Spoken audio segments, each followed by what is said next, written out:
Hoje nós daremos sequência ao nosso estudo do Evangelho de João. E nós vamos ler João capítulo 12. O nosso texto é o texto de 1 a 50. É um texto longo, portanto nós não vamos lê-lo todo, mas no decorrer do estudo nós faremos algumas leituras. Mas eu gostaria de orar nesse momento. Pai querido, obrigada a Deus por estarmos aqui reunidos no Teu nome, adorando ao Senhor, ouvindo a Tua palavra, alegrando os nossos corações na Tua presença, tendo comunhão com os nossos irmãos. Obrigada porque vivemos, ó Deus, esses princípios bíblicos em nossa vida. E agora, mais uma vez, quando diante da Tua palavra, pedimos que o Teu Espírito Santo fale conosco, que venhamos aprender um pouco mais de Ti e nos deleitar, ó Deus, na Tua presença. Em nome de Jesus oramos, agradecidos. Amém. Nós temos aí alguns slides e cada ponto aqui, viu, Rafa, é um slide. Então, eu vou passando o primeiro, o segundo, e aí você vai seguindo de acordo. A nossa lição de hoje fala sobre a manifestação pública de Jesus, e o nosso estudo ele está baseado, ele parte de João capítulo 12, de 1 a 50, e está baseado no estudo do Hernandes Dias Lopes, que é o livro que o irmão Sérgio deixou um comentário bíblico para que pudéssemos partilhar com os irmãos. E na semana passada, na aula que vimos, no final do capítulo anterior, vimos que o Sinédrio havia resolvido matar o Senhor Jesus. E por isso o Senhor Jesus ele foi para um povoado chamado Efraim, onde ficou ali com os discípulos dele.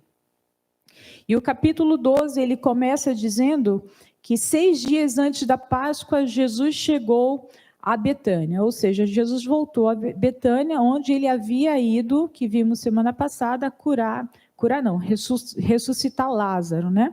Mas dessa feita ele foi para um jantar que estava preparado para ele.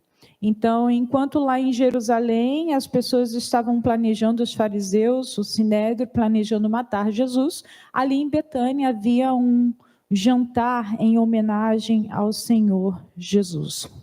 E Mateus ele vai nos informar que esse jantar aconteceu na casa de um homem chamado Simão, que era Simão o leproso.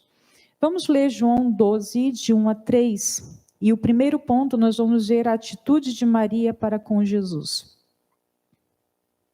6 dias antes da Páscoa, Jesus chegou a Betânia, onde vivia Lázaro, a quem ressuscitara dos mortos. Ali prepararam um jantar para Jesus. Marta servia, enquanto Lázaro estava à mesa com ele. Então Maria pegou um frasco de nardo puro, que era um perfume caro, derramou sobre os pés de Jesus e os enxugou com seus cabelos. E a casa encheu-se com a fragrância do perfume. Vamos observar essa cena aqui. Nós temos um jantar preparado para o Senhor Jesus.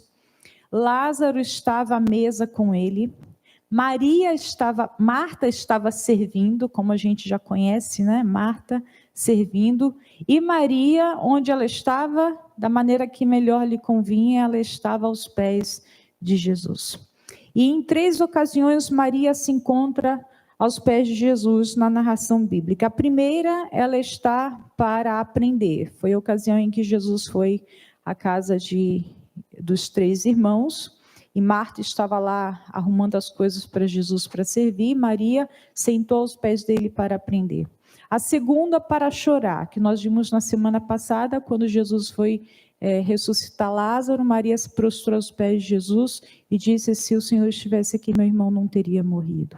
E a terceira, para demonstrar o seu amor, que é essa ocasião que nós estamos vendo hoje, quando Maria se prostra aos pés de Jesus. E Maria, ela faz aqui algo muito inusitado, algo que não é comum. Primeiro, ela pegou um frasco de nardo puro. Este perfume era um perfume muito especial. A mulher, ela reservava esse perfume para as suas bodas. E era um perfume muito caro. E o texto vai dizer que Judas avaliou este perfume em 300 denários. O total desse unguento avaliava o salário de um trabalhador comum durante um ano inteiro. Então, era equivalente a 300 denários, o trabalho de um ano inteiro. E o que ela fez com esse perfume? Ela derramou sobre os pés de Jesus. E naquela época, tocar os pés de uma outra pessoa era algo degradante, não era bem visto. E era um gesto reservado aos escravos. Mas nós vimos que Jesus lavou os pés dos discípulos, porque ele é o servo sofredor, né? E Maria aqui banha os pés de Jesus com o seu perfume. E o que ela fez depois? Ela enxugou os pés de Jesus com os seus cabelos. E o gesto para a mulher de soltar os cabelos no local público era um gesto indigno naquele tempo. Então, a mulher devia andar com seu cabelo preso e soltar era um gesto indigno. E ela soltou os cabelos e enxugou os pés de Jesus com ele. E Maria aqui, ela quebrou muitos paradigmas. O seu gesto, ele foi censurado pelos homens, mas foi enaltecido pelo Senhor Jesus. Observemos que Maria fez muitas coisas que os homens consideravam errado, mas por amor a Jesus, Jesus enalteceu o gesto dela. O que nós podemos aprender com Maria nesse pequeno texto? Maria deu o melhor, sem se importar com as etiquetas, com as regras daquela época culturais, ela resolveu gastar o seu melhor com Jesus. Ela deu sacrificialmente, ela fez como Davi falou, não faço questão de pagar o preço justo, não oferecerei ao Senhor, o meu Deus, holocaustos que não me custem nada. Então Maria ofereceu sacrificialmente aquilo que lhe custava alguma coisa. Ela demonstrou amor em tempo oportuno. O Senhor Jesus estava para ser morto. E a pessoa, quando morria, outras pessoas iam e banhavam aquele corpo com perfume. Mas Maria, ela ofereceu flores em vida. Enquanto Jesus estava vivo ainda, ela ofereceu a ele o seu perfume. E ele pôde se agradar com aquilo ali. E nós aprendemos que devemos dizer eu te amo enquanto a pessoa vive, oferecer flores enquanto aquela pessoa ainda a pode receber. E Jesus disse para Judas depois, olha, os pobres vocês sempre terão consigo, mas a mim vocês não terão, porque logo ele partiria em sua morte. E Maria buscou agradar somente ao Senhor, então ela não ficou olhando ali o que os homens iriam condená-la por ela ter aquela atitude, mas ela teve o desejo de ofertar todo o seu amor ao Senhor Jesus. E ela recebeu a aprovação de Jesus. Marcos 14:6 diz que Jesus disse que ela teve uma boa ação para com ele. E nós aprendemos assim essas lições com Maria. E o segundo ponto é a atitude de Judas para com Maria. Vamos ver João 12:4-7. Mas um dos seus discípulos, Judas Iscariotes, que mais tarde iria traí-lo, fez uma objeção. Por que este perfume não foi vendido e dinheiro dado aos pobres? Seriam 300 denários. Ele não falou isso por se interessar pelos pobres, mas porque era ladrão. Sendo responsável pela bolsa de dinheiro, costumava tirar o que nela era colocado. Respondeu Jesus, deixe em paz, que o guarde para o dia do meu sepultamento, pois os pobres vocês sempre terão consigo, mas a mim vocês nem sempre terão. Então nós vimos aqui que este pródigo amor de Maria, esse amor esbanjador, ele é contrastado com a avareza hipócrita de Judas Iscariotes. Nós vemos sobre isso 2 pontos aqui. Em primeiro lugar, é a falsa filantropia de Judas Iscariotes. Judas ficou irritado com a atitude de Maria, argumentando que aquele dinheiro deveria ser usado para socorrer os pobres.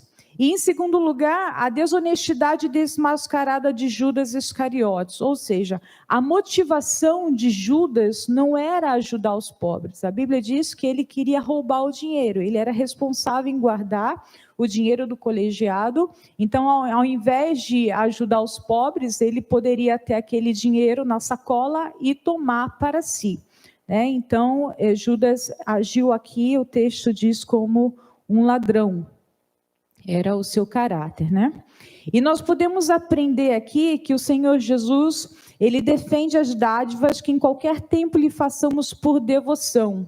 Então, ele aceita a nossa adoração, a nossa inclinação de amor em ofertar a ele. Mas ele condena aquela filantropia que não é motivada por amor a ele.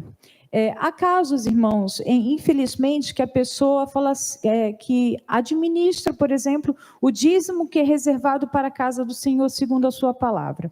A pessoa pega o dízimo e fala, eu vou ajudar os pobres. E ela pega o dízimo dela e ela reparte para os pobres. Então, aqui, essa atitude é uma atitude avarenta e egoísta. Ela está retendo aquilo que não pertence a ela. Como Judas queria reter a oferta que pertencia a Jesus para tomar para si. Então, nós devemos tomar cuidado para que a nossa postura não seja também como a de Judas, ou então fazer ofertas a outras pessoas para que sejamos vistos pelos homens e toquemos trombeta. Eu fiz isso, eu fiz aquilo. A Bíblia diz que você já recebeu a sua recompensa aqui na terra, Então, o que fizermos, seja diretamente ao Senhor, seja para as pessoas, nós devemos fazer motivado pelo amor a Cristo Jesus. O terceiro ponto é o testemunho de Lázaro, capítulo 12, 9 e 10. Enquanto isso, uma grande multidão de judeus, ao descobrir que Jesus estava ali, veio não apenas por causa de Jesus, mas também para ver Lázaro, a quem ele ressuscitara dos mortos. Assim, os chefes dos sacerdotes fizeram planos para matar também Lázaro, pois por causa dele muitos estavam se afastando dos judeus e crendo em Jesus. Então, Jesus ressuscitou Lázaro e a vida de Lázaro agora era um grande testemunho para as pessoas. Por causa deste feito do Senhor Jesus, muitas pessoas estavam crendo no Senhor Jesus. E agora os fariseus não queriam só matar Jesus, mas queriam matar Lázaro também, porque a vida dele estava testemunhando do poder de Jesus, e muitos judeus, inclusive, estavam se convertendo ao Senhor Jesus. E nós aprendemos aqui que os milagres de Jesus servem de testemunho entre os homens do seu poder. Então, se Jesus realiza um milagre na sua vida, isso é para testemunho dos homens, para que as pessoas creiam no poder de Deus. Não é para a nossa própria glória, não é para nos ufanarmos, mas é para glorificarmos o nome do Senhor Jesus. O quarto ponto diz sobre a entrada triunfal de Jesus em Jerusalém. Vamos ler o versículo 12 ao 19.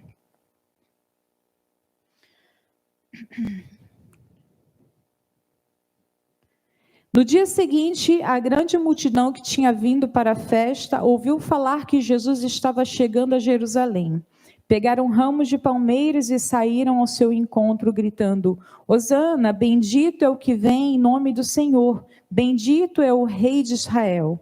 Jesus conseguiu um jumentinho e montou nele, como está escrito: Não tenha medo, ó cidade de Sião, eis que o seu rei vem montado num jumentinho. É até o versículo 14 que eu li. Bom, então nós vimos aqui no texto que no dia seguinte, a grande multidão que vinha para a festa, ela viu que Jesus estava chegando em Jerusalém. Essa festa aqui era a festa da Páscoa, ou chamada Festa dos Pães Sem Fermento. Essa aqui foi a ocasião em que Jesus celebrou a última Páscoa com os seus discípulos ali na ceia do Senhor. E nessa festa, a população de Jerusalém, que girava em torno de 50 mil pessoas, chegava a quintuplicar. Então, era muita gente que estava agora esperando, ficou sabendo que Jesus saiu de Betânia, estava indo para Jerusalém. Aquela multidão se reuniu para receber Jesus. E a multidão pegou ramos de palmeiras e saíram ao encontro de Jesus gritando: Hosana, bendito é o que vem em nome do Senhor, bendito o Rei de Israel. E nós temos aqui algumas considerações nesse episódio. Em primeiro lugar, a consumação de um propósito eterno. Esse texto, Hosana, bendito que vem o nome do Senhor, citava um salmo que todos os judeus consideravam conter uma predição do Messias que há de vir. Então, a segunda vinda, a primeira vinda de Jesus a este mundo foi um plano traçado desde a eternidade. Então, nós temos toda a profecia de que o Messias viria. Então, nós temos aqui nesse texto a demonstração do cumprimento dessa profecia. Então, a consumação de um propósito eterno, ou seja, aquela ocasião não foi pega de surpresa, não foi uma atitude surpresa, mas foi algo preparado pelo Senhor Deus para que se cumprisse agora na pessoa do Senhor Jesus. E nós temos um fato interessante em que na festa da Páscoa, todos os cordeiros vinham de Belém. Os sacerdotes iam até Belém, procuravam ali o cordeiro perfeito, e quando eles entravam em Jerusalém, as pessoas pegavam os ramos de palmeiras e gritavam: Hosana ao Cordeiro de Deus que tira de nós o nosso pecado. E ali nós temos também uma demonstração que Jesus é o Cordeiro que adentrava Jerusalém, mas o Cordeiro que tira o pecado do mundo.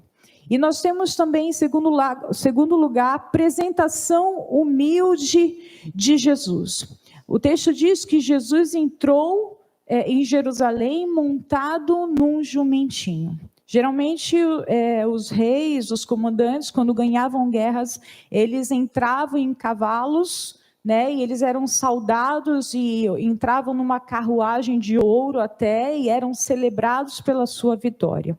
Mas um rei, quando queria entrar em outro território, proclamando uma bandeira de paz, ele entrava no jumentinho.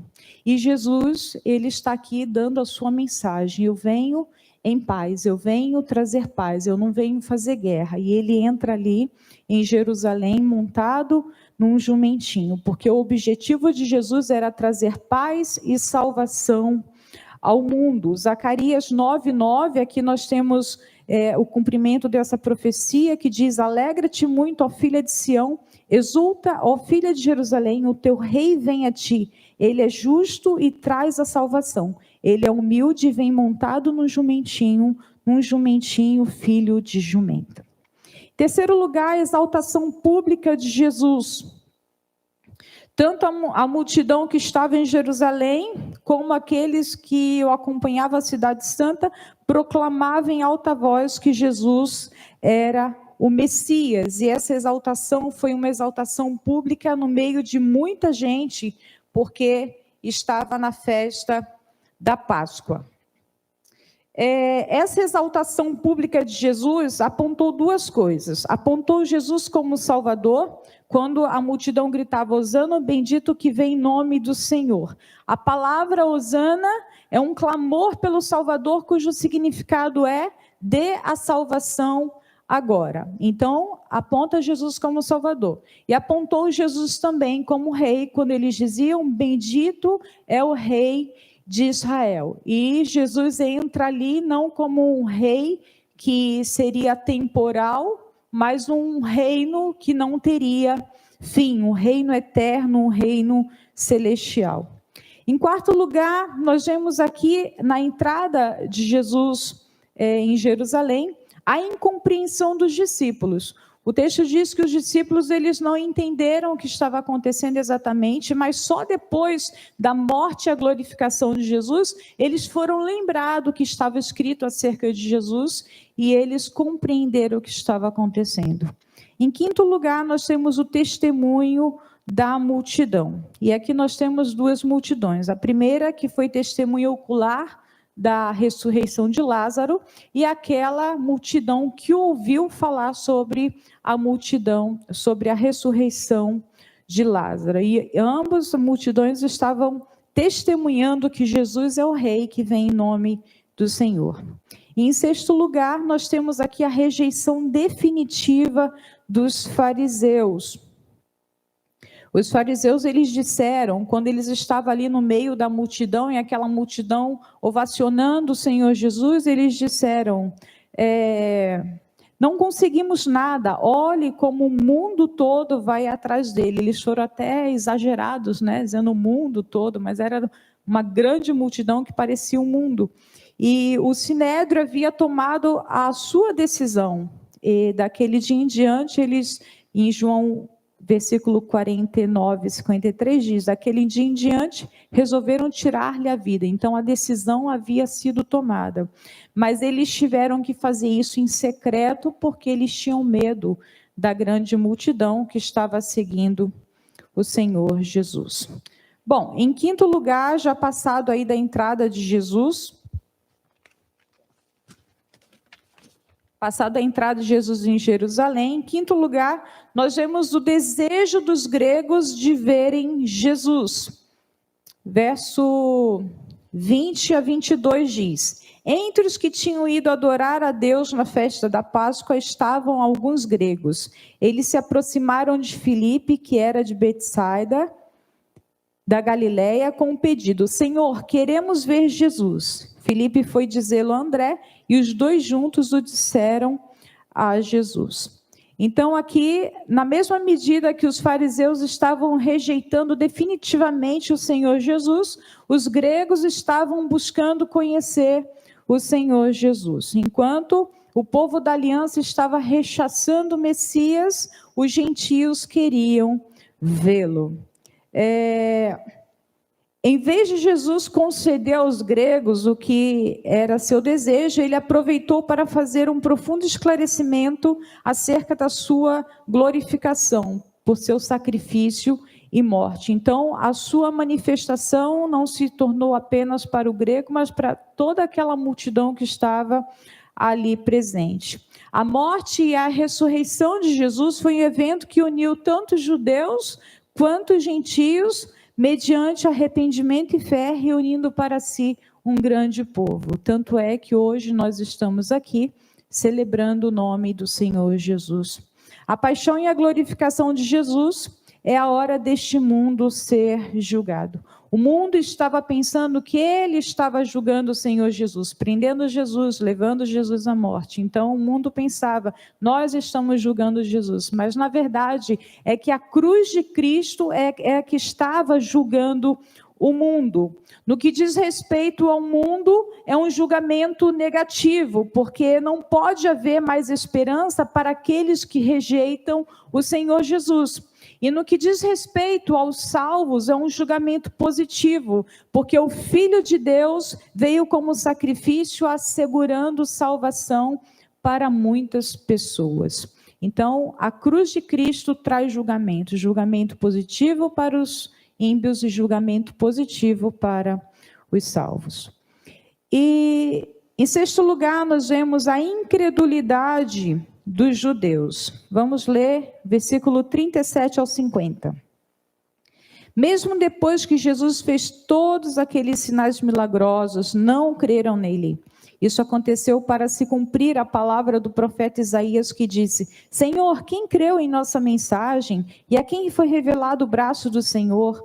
Por esta razão eles não podiam crer, porque, como disse Isaías no outro lugar, cegou os olhos e endureceu-lhes o coração, para que não vejam com os olhos, nem entendam com o coração, nem se convertam, e eu os cure. E nós temos aqui nesse texto algumas considerações a respeito da incredulidade dos judeus. Primeiro, a incredulidade a despeito do testemunho dos milagres de Jesus. Ou seja, apesar de Jesus ter feito muitos milagres, aqueles judeus, eles não creram no Senhor Jesus. Eles rejeitaram o Senhor Jesus. Eles tinham muitas evidências para crer em Jesus, mas eles não creram. A incredulidade como resultado do juízo divino. Ou seja, quando o ser humano ele endurece o coração, Deus deixa esse coração endurecido. E não há maior juízo do que Deus entregar uma pessoa a si mesmo, do que Deus dar ao ser humano aquilo que ele quer. Por isso nós devemos sempre buscar a vontade de Deus para a nossa vida. Os judeus não apenas não creram, mas eles também não puderam crer, porque eles estavam debaixo do juízo de Deus, e Deus endureceu o coração deles para que eles não crescem. Nós vemos a fé inautêntica como resultado do medo, ou seja, o texto diz que alguns judeus creram no Senhor Jesus, mas por medo dos fariseus, eles desistiram de seguir esse caminho. Eles tiveram uma fé rasa, né? Uma fé que não tem substância. A fé que não tem coragem de ser publicada, ela não é a fé salvadora. Eles amaram mais a glória humana do que a glória de Deus. Essa fé covarde, essa fé medrosa, ela não é suficiente, porque Jesus ele não tem seguidores anônimos. Então, a fé do servo do Senhor, ela tem que ser publicada, ela tem que ser professada publicamente. Por isso, sempre que uma pessoa se converte, nós temos a profissão pública de fé. E aí ela confessa aqui na igreja e ela confessa para todo mundo que ela pertence ao Senhor Jesus. E nós aprendemos aqui que a nossa fé não deve ser escondida, né? A gente não deve temer os homens, mas sim temer a Deus e proclamar a todos que nós cremos no Senhor Jesus. Nós tivemos aqui nesse texto o exemplo de Maria, que ela não teve medo dos homens, ainda fazendo coisa que eles reprovassem, mas ela temeu o Senhor, oferecendo a sua melhor oferta a Jesus. Em sétimo lugar, nós temos a última mensagem de Jesus à multidão. Vamos ler do verso 44 ao 50. Então Jesus disse em alta voz: quem crê em mim, não crê apenas em mim, mas naquele que me enviou. Quem me vê, vê aquele que me enviou. Eu vim ao mundo como luz, para que todo aquele que crê em mim não permaneça nas trevas. Se alguém ouve as minhas palavras e não lhes obedece, eu não o julgo. Pois não vim para julgar o mundo, mas para salvá-lo.